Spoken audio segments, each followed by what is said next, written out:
புத்தாண்டு நல்வாழ்த்துக்கள். அதாவது நம்ம தமிழர்கள் தமிழ் புத்தாண்டை தான் நம்ம வந்து விசேஷமாக கொண்டாடணும் அப்படின்ற ஒரு அமைப்பில் வந்துட்டு இந்த தமிழ் புத்தாண்டு அப்படிங்கிறது வரக்கூடிய ஏப்ரல் 14 தொடங்க இருக்குது. நம்மளுடைய தமிழர்களுடைய ஒரு பண்பாட்டில், நம்மளுடைய கணித முறைகளில், நம்மளுடைய சாஸ்திர முறைகளில் முன்னோர்கள் வகுத்து கொடுத்தது எது அப்படின்னு கேட்டிங்கன்னா சித்திரை 1 தான் நமக்கு தமிழ் புத்தாண்டு. பிறக்க போகிற தமிழ் புத்தாண்டு இந்த சித்திரை 1 அப்படிங்கிறது விஸ்வாசு வருடம். அதாவது 60 வருடங்கள் தமிழருக்கு பிரபவ விவ சுக்ல பிரமோத்துத பிரம்மோத்பத்தி ஆங்கிரச ஸ்ரீமுக பவ யுவ தாது ஈஸ்வர வெகுதானியா அப்படின்ட்டு 60 வருடங்கள் தமிழ் வருடங்கள் கொடுக்கப்பட்டிருக்கு. அதில் 39வது வருடமானது விஸ்வாசு வருடம். இந்த வருடத்தை நோக்கி தான் நம்ம அடியெடுத்து வைக்கிறோம். நம்ம தமிழர்களுடைய கலாச்சாரப்படி பல்வேறு மதங்களும் பல்வேறு இனங்களும் பல்வேறு கலாச்சாரங்களும் இருந்தாலும் இந்த உலகத்தினுடைய ஆதி கர்த்தா, ஜோதிட சாஸ்திரத்தினுடைய ஆதி கர்த்தா அப்படிங்கிறவங்க தமிழர்கள் தான்.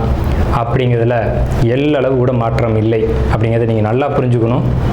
இந்த உலகத்துக்கு சாஸ்திரத்தையும் நாள்காட்டியும் வான சாஸ்திரத்தையும் தொகுத்து கொடுத்தவங்க யாருன்னு கேட்டால் நம்ம தமிழர்கள். நம்ம தமிழ் புத்தாண்டை நம்ம மற்றவங்களுக்கு கொடுத்துட்டு மற்றவங்களுடைய கேலண்டர் எடுத்து நம்ம பயன்படுத்திக்கிட்டோம். இது மிகப்பெரிய ஒரு தவறு. இந்த இடத்துல நம்மளுடைய தமிழ் புத்தாண்டை நம்ம பின்பற்றணும்னு சொல்லி ஒரு வேண்டுகோளை நம்ம வச்சுட்டு இந்த தமிழ் புத்தாண்டு எப்படி இருக்குது அப்படிங்கிற அமைப்பையும் தமிழ் புத்தாண்டு என்ன, தமிழ் புத்தாண்டுடைய சிறப்புகளையும் நம்ம வந்து பேசுவோம்.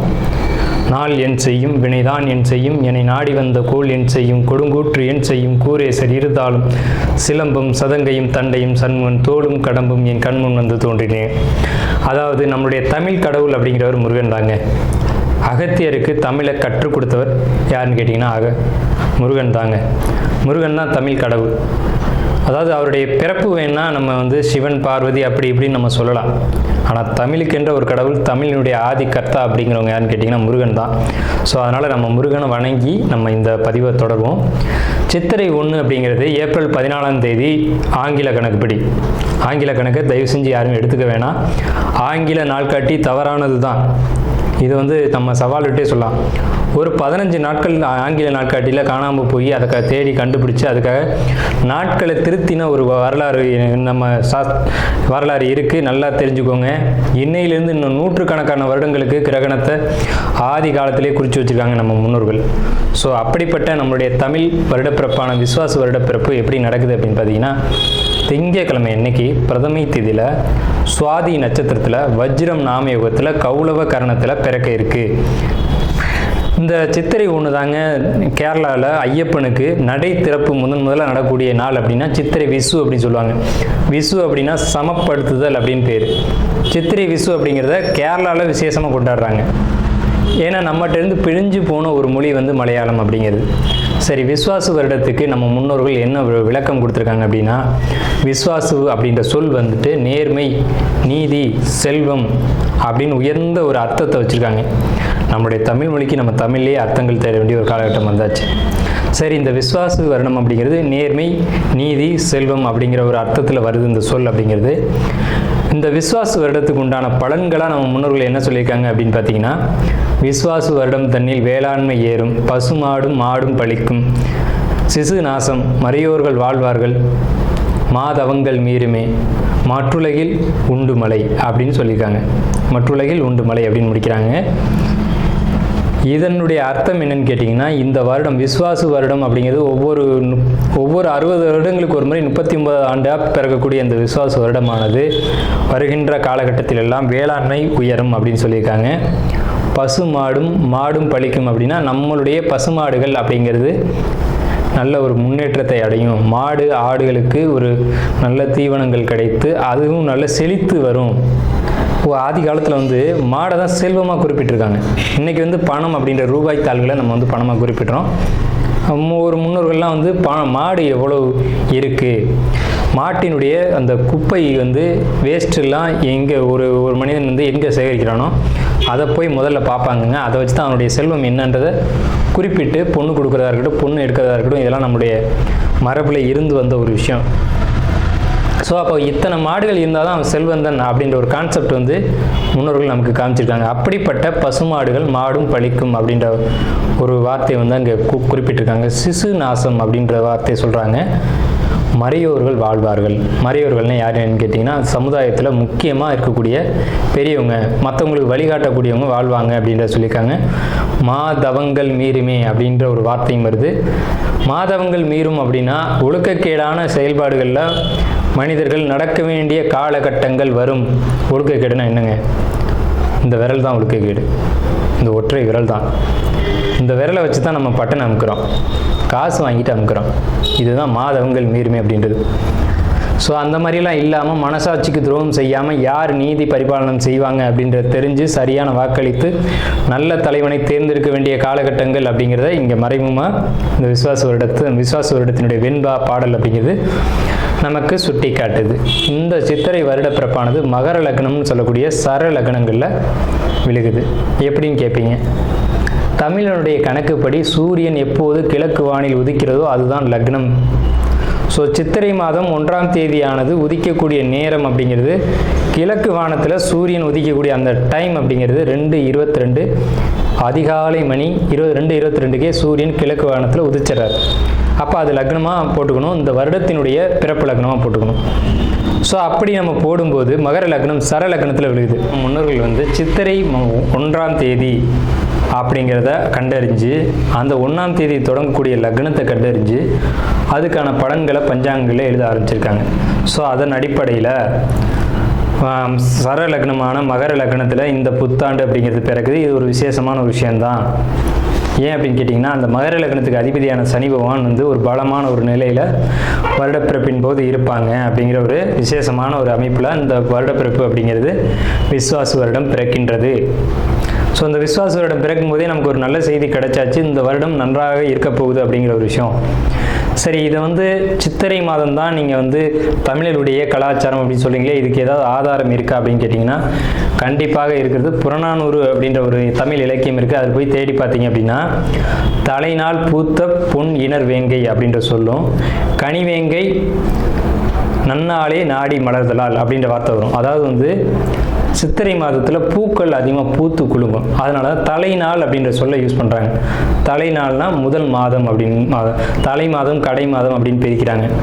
கனிவேங்கை நாடி மலர்தலால், கனிவேங்கை நல்லான் நாடி மலர்தலால், அந்த பூக்கள் பூக்கிறதுனால அந்த கனிவேங்கை மாதம் அப்படிங்கிறதையும் தலைநாள் பூத்த பொன் இணர் வேங்கை அப்படின்ற சொல்லும் புறநானூறு அப்படின்ற இலக்கியத்தில் தமிழ் மாதம் முதல் மாதம் சித்திரை மாதம்ன்ற குறிப்பீடு அங்கே இருக்குது. சரிங்களா? வண்ண மலர்கள் பூத்து குலுங்கக்கூடிய ஒரு பொன்னான மலர்கள், பொன் போன்ற மலர்கள். இன்றைக்கும் கேரளாவில் ஒரு மஞ்சள் நிறத்தில் தங்க நிறத்தில் பூக்கக்கூடிய பூக்களை பறித்து அவங்க விசேஷத்துக்கு சித்திரை 1 அன்னைக்கு கொண்டாடுறாங்க. அவங்க தமிழ் பண்பாடை பின்பற்றுறாங்க அப்படின்றத இதை நீங்கள் தெரிஞ்சுக்கலாம். சரிங்களா? இப்போ இந்த சித்திரைக்கு அதிதேவதை யாருன்னு கேட்டிங்கன்னா மகாவிஷ்ணு. மகாவிஷ்ணு தான் காக்கக்கூடிய கடவுள் அப்படின்னு சொல்கிறாங்க. மகாவிஷ்ணு எங்கும் நிறைந்தவர் அப்படின்னு சொல்கிறாங்க. சரிங்க சார், சித்திரை மாதம் விசேஷங்களை கொண்டாடலாமா அப்படின்ற ஒரு கேள்வி வரும். 100% கொண்டாடலாம். ஏன்னு கேளுங்க. இதுக்கு உதாரணம் ராமர் தான். ராமர் பட்டாபிஷேகம் ஏற்ற மாதம் எதுன்னு கேட்டிங்கன்னா சித்திரை மாதங்க. அப்போது விலக்கப்பட்ட மாதங்கள் அல்ல, இது விசேஷத்துக்கு ஏற்றுக்கொள்ளப்பட்ட மாதம் எதுன்னு கேட்டிங்கன்னா சித்திரை மாதம்தான். பகவத்கீதையிலே ஒரு வார்த்தை வருது, ருதுக்களில் நான் வசந்த ருதுவாக இருக்கிறேன் அப்படின்னு கிருஷ்ணன் சொல்கிறார். நம்மளுடைய வாக்கியம்ல, இது பகவானுடைய சொல். அப்போ வசந்த ருது அப்படின்றது எதுன்னு கேட்டிங்கன்னா சித்திரை 1 தான் வசந்த ருதுனுடைய தொடக்கம். வசந்த காலம் அப்படிங்கிறது வெயில் காலம் அப்படின்னு தான் பேர், கோடை காலம் அப்படின்னு பேர். வசந்த காலமானது சித்திரை வைகாசி, இந்த 2 மாதத்தையும் வசந்த காலம் அப்படின்னு குறிப்பிடுறாங்க சமஸ்கிருதத்தில். அப்போ இந்த வசந்த காலம் எனக்கு பிடித்த ருது அப்படின்னு சொல்கிறாரு கிருஷ்ணர். ஸோ ராமர் பட்டாபிஷேகம் ஏற்றுக்கிட்ட நாட்கள் எது அப்படின்னு கேட்டிங்கன்னா சித்திரை மாதம். அப்போ சித்திரை மாதம் புது வீடு வாங்கலாம், புது வீடுக்கு கிரகப்பிரவேசம் பண்ணலாம், புது மனை எழுப்பலாம், மனை சம்பந்தப்பட்ட விஷயங்கள், மங்கள காரியங்கள், இது எல்லாம் செய்வதற்கு உகந்த மாதம் சித்திரை மாதம். பூரட்டாதி நட்சத்திரம் இந்த விஸ்வாச வருடம் எப்படி இருக்கும் அப்படின்னு கேட்டிங்கன்னா கண்டிப்பாக இந்த விஸ்வாச வருடத்தில் உங்களுக்கு சுபகாரியம் அப்படிங்கிறது கண்டிப்பாக நடக்கும் உங்கள் குடும்பத்தில். அதே மாதிரி பிள்ளைகளால் உங்களுக்கு மதிப்பு மரியாதைகள் கூடும். பிள்ளைங்களோடு சேர்ந்து நீங்கள் வெளியூர் சுற்றுலா, அதே மாதிரி கோயில் ஆலயங்களுடைய வழிபாடு அப்படிங்கிறதுலாம் நிறையவே உங்களுக்கு இருக்குது. பண வரவு உங்களுக்கு எதிர்பார்த்தபடி கரெக்டாக வந்துடும். உங்களுக்கு வர வேண்டிய அமௌண்ட் உங்களுக்கு தேடி வரும். இந்த வருடம் விஸ்வாச வருடம் பூரட்டாதி 1, 2, 3 பாதங்களை பொறுத்த வரைக்கும் ரொம்ப பாசிட்டிவாக இருக்குது அப்படின்னே சொல்லணும். என்ன விஷயத்தில்? பொருளாதார விஷயத்தில் பாசிட்டிவ், குடும்ப விஷயத்தில் பாசிட்டிவ், பெரியவங்களுடைய சப்போர்ட் கிடைக்கும். அதாவது கும்பராசி இது ஒரு அழகான ராசி. ராசி மண்டலத்திலே இது ஒரு அற்புதமான ராசி. இந்த ராசியில் தான் மிகப்பெரிய ரிஷிகளும் ஞானிகளும் சித்தர்களும் அவதரிச்சிருக்காங்க. ஸோ அப்படிப்பட்ட கும்பராசிக்காரங்க எங்கே இருந்தாலும் சரி, அவங்களுடைய குணம் அப்படிங்கிறது ரொம்ப தங்கமான குணமாக இருக்கும். என்னன்னு கேட்டிங்கன்னா, தனக்குன்னு வாழாமல் மற்றவங்களுக்காகவும் சமுதாயத்துக்காகவும் வாழக்கூடியவங்க அதிகபட்சமான பேர் கும்பராசிக்காரங்க தான். அப்படிப்பட்ட உயர்வான குணங்களை உடைய கும்பராசிக்காரங்கன்னா உங்களுடைய குணம் அப்படிங்கிறது எல்லாரும் நல்லா இருக்கணும், நானும் நல்லா இருக்கணும் அப்படின்னு நினைக்கக்கூடிய ஒரு தன்மை இருக்கும். இதை தான் நம்ம எப்போவுமே நம்ம வீடியோக்குள்ளே அடிக்கடி சொல்கிற விஷயம் இதுதான். கும்பராசினாவே உயர்வான குணம். கும்பம்னா கோயில் கோபுரத்தில் தான் இருக்கும். அப்போ கோயில் கோபுரத்தில் இருக்கக்கூடியவங்களுக்கு குணம் எப்படி இருக்கும்? அந்த எண்ணமும் அந்தளவுக்கு உயர்வாக தான் இருக்கும். ஸோ அப்படிப்பட்ட உயர்வான எண்ணங்களை உடைய கும்பராசி நேயர்களே, உங்களுக்கு இந்த விஸ்வாச வருடம் என்ன மாதிரியான பலன்கள் நடக்க இருக்குது அப்படிங்கிறத பார்க்குறோம். தமிழ் ஆண்டு அப்படிங்கிறது 60 ஆண்டுகள். பிரபவ, விபவ, சுக்ல, பிரமோத்துத, பிரமோத்பத்தி, ஆங்கிரச, ஸ்ரீமுக, பவ, இவ, தாது, ஈஸ்வர, வெகுதானிய இப்படின்னு சொல்லி வரிசையில் 39வது வருஷம் தான் விஸ்வாச வருடம். இந்த விஸ்வாச வருடத்துக்கு மிகப்பெரிய ஏற்றங்கள் அப்படிங்கிறலாம் நிறையவே இருக்குது. என்ன ஏற்றங்கள் அப்படின்னு கேட்டிங்கன்னா, விஸ்வாசு வருடம் தன்னில் வேளாண்மை ஏறும், பசுமாடும் மாடும் பலிக்கும், சிசுநாசம், மறையோர்கள் வாழ்வார்கள், மாதவங்கள் மீறுமே, மற்றுலகில் உண்டு மலை அப்படின்னு சொல்லியிருக்காங்க. அப்போ இந்த ஆண்டு 12 ராசிக்குமே உயர்வான நல்ல பலன்கள் நடக்கும் அப்படிங்கிறத அங்கே முன்னோர்கள் ஏற்கனவே தொகுத்து கொடுத்துட்டாங்க. அப்படி இருந்தாலும் நம்மளுடைய கணிப்புக்கு இந்த ஆண்டு கிரகநிலைகளை ஒட்டி நம்ம கணிக்கிறோம். இந்த கணிப்புகளின் அடிப்படையில் உங்களுக்கு என்ன மாதிரியான பலன்கள் நடைபெறுது அப்படிங்கிறத பற்றி நம்ம இந்த வீடியோவில் பார்ப்போம். தயவு செஞ்சு நம்ம வீடியோ ஸ்கிப் பண்ணாமல் முழுமையாக பாருங்கள். அப்போ தான் நம்ம என்ன சொல்ல வரோம் அப்படிங்கிறது முழுமையாக தெரியும். உங்களுடைய பொன்னான நேரத்தை ஒதுக்கி தயவு செஞ்சு இந்த வீடியோ முழுமையாக பாருங்கள். அது மட்டும் இல்லாமல் நம்மளுடைய இந்த சேனலில் ஜோதிடம், வாஸ்து, ஆன்மீகம், பரிகாரம், ராசி பலன் அப்படின்ற விஷயம்லாம் தொடர்ந்து வருது. இது எல்லாமே உங்களுக்கு பயனுள்ள ஒரு விஷயமா இருக்கும். தொடர்ந்து நம்ம சேனலுக்கு ஆதரவு கொடுக்கும்படி கேட்டுக்கிட்டு நம்ம ராசி பலன் அப்படின்ற ஒரு கான்செப்டுக்குள்ளே போவோம். உங்கள் ராசியை பொறுத்த வரைக்கும் கும்ப ராசி. இந்த கும்பத்தில் ராகு பகவான் டிரான்சிட்டில் வராங்க இந்த விஸ்வாச வருடத்தில். அப்போ ஜென்ம ராகு அப்படின்னு பேர் அதுக்கு. இது வரைக்கும் ஜென்ம சனியாக இருந்தது விலகி பாத சனியாக மாறுது. எப்போவுமே நல்ல ஒரு விஷயத்தை தெரிஞ்சுங்க. பாத சனியாக மாறும்போது கஷ்டங்கள் பல மடங்கு குறையும். விரயச்சனி வரும்போது தான் விரயங்களாக இருக்கட்டும், மன அழுத்தங்களாக இருக்கட்டும் ஒருத்தருக்கு அதிகப்படியான அளவில் இருக்கும். ஜென்மச்சனியில் அது ஓரளவுக்கு குறைவாகும், ஆனால் பாதச்சனியில் முழுமையாக குறையும் அப்படிங்கிறத நல்லா தெரிஞ்சுக்கோங்க. உங்களுடைய சுய ஜாதகம்னு ஒன்று இருக்குது, அதுவும் உங்களுடைய பலன்களை சொல்லும். பிறப்பு ஜாதகத்தின் அடிப்படையில் கணிக்கணும். இருந்தாலும் இந்த கோச்சார டிரான்சிட் அடிப்படையில் பார்க்கும்போது உங்களுக்கு நல்ல பலன் தான் மிகுதியாக இருக்குது. இந்த விஸ்வாச ஆண்டில் என்னெல்லாம் நல்லது அப்படிங்கிறதெல்லாம் நான் சொல்லிட்டு வரேன். நம்ம ஒவ்வொன்றா பார்ப்போம், சரிங்களா? இப்போ உங்களுக்கு 5ல் குரு, 7ல் கேது, இப்படி மாறி இருக்க எல்லா கிரகங்களும் உங்களுக்கு முழு நற்பலன்களை அதிகமான யோகத்தை கொடுக்கக்கூடிய அமைப்பில் தான் அமைஞ்சிருக்கு. எல்லா கிரகத்தினுடைய அமைப்புமே இருக்குது.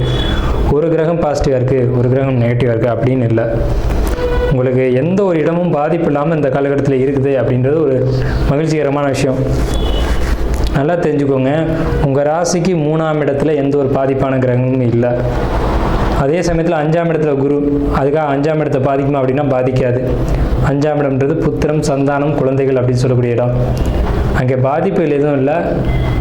உங்களுடைய சிந்தனைகள் தெளிவாகி உங்கள் குடும்பத்தை புரிஞ்சுக்கிட்டு உங்கள் குடும்பத்தில் இந்த பிரச்சனைகள்லாம் விட்டு கொடுத்து சரி போ நீ இவ்வளோதான் அப்படின்ட்டு ஒரு மனமகிழ்ச்சியான ஒரு காலகட்டத்தில் வரக்கூடிய காலகட்டம்.